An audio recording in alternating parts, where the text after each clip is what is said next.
तर मला ना खूप डार्क सर्कल्स झाले आहेत डोळ्यांखाली रात्रभर फोन बघून. तर यासाठी मी आज एक अंडर आय पॅच ट्राय करणार आहे. तर हे आहेत हिप हॉप स्किन केअरचे अंडर आय पॅचेस जे आज मी ट्राय करणार आहे आणि बघू हे कसं टर्न आउट होतंय.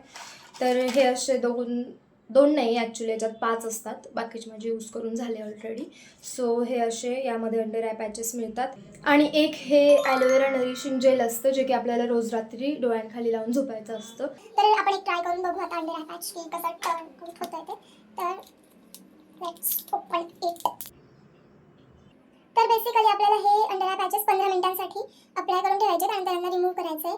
आणि ह्या अंडर आय पॅचेसमुळे एकदम असं कूलिंग सेन्सेशन होतं आहे आणि पफीनेस आणि डार्क सर्कल्स पण रेड्यूस होतात.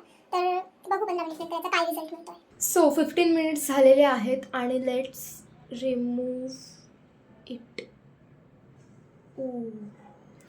तर खूपच हायड्रेटेड फील होते स्किन आणि थोडासा डार्कनेस पण रेड्यूस झालेला आहे. तर तुम्हाला पण जर का डार्क सर्कल असतील तर रात्रीचा फोन बघणं बंद करा.